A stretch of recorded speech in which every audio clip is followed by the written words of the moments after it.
I have never met such a society that has been stuck on the need of holding and believing on something else to make them higher. Not believing they're a part of a greatness in themselves. Like, people want to understand, because I'm getting approached by people saying, so what, you believe in false gods? I don't believe in your gods. First of all, a god is something you revere and exalt above yourself. That's what a god is. There are many things above a spiritual thought or being that people actually make gods. People have gods every day that they don't believe that are their gods. Some people commit to their work more than their family. That's your God. You've exalted above yourself because you've exalted above your family, which is a part of you. Some people exalt their men and women that come within their lives above themselves, where they put themselves down to make this other being happy and to make this other being high. You're making gods. It doesn't have to just be money. It doesn't just have to be food. It doesn't have to be sex. It's a psychological thing of whatever you put above yourself is your God. So, no, I don't have false gods. My gods do exist. My children are my gods because those are the ones I exalt and put above myself. They're my deities. They're in physical form, so that's why they're deities. But when they come to a point where they're exalted in their own stature, they will be the gods that I praise because I will learn wisdom from them. They will give me knowledge. When they come to that point where they're exalted in that way, when they're high in that way, they will become my gods. That's what a god is. People don't know why people have so many different gods. But I do have this thought about this connection because when I do a trance, I've been doing trance before I've learned about prayer.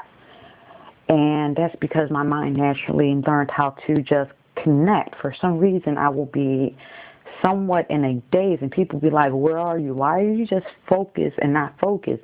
And for some reason, it's like my mind was just drifted and I will be seeing all types of things that people couldn't comprehend. Or I would be able to hear things that people wouldn't comprehend. And they thought it was very too strange. It wasn't in their culture. I started learning about other cultures and how they worked and other beliefs. You know, dealing with a culture limited in its knowledge, they're not able to comprehend what my abilities were. I was able to connect both hemispheres of my brain at any time. I just needed to learn control of it. Nobody knew about this, so they couldn't help me control this stage. So, this is what comes about with this. Now, I'm going through situations where they're giving me medication and things to suppress this ability, and I'm going through counseling and whatever. And when I found out about medical emancipation, I cut all that. And it slammed on me all again, too much. Because once you try to kill it and it comes back, it's like anything else that is, you know, an organism, it will come full force. It will come for survival. It belongs where it belongs.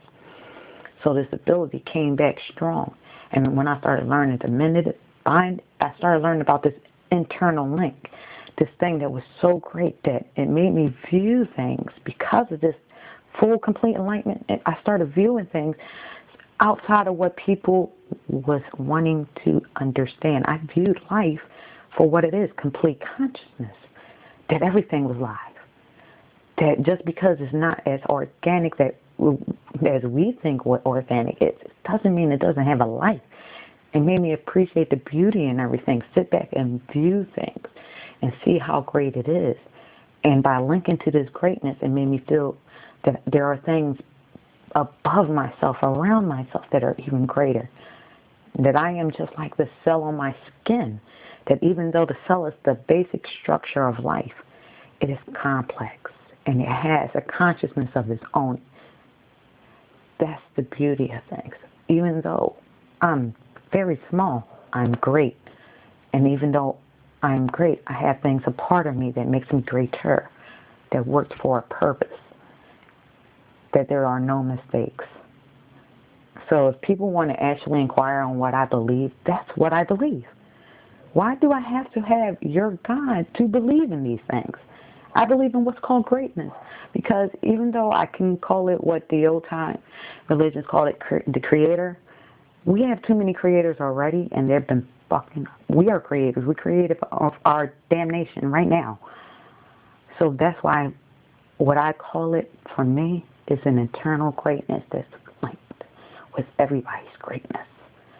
Link into your greatness, and you'll see what it is. And trust me, when you start viewing this and stop being scared of separating yourself from concepts, human concepts, God is a concept.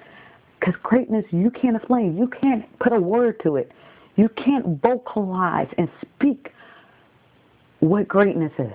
Because once you see it, there's no vocalization. It's just what it is. It is what it is.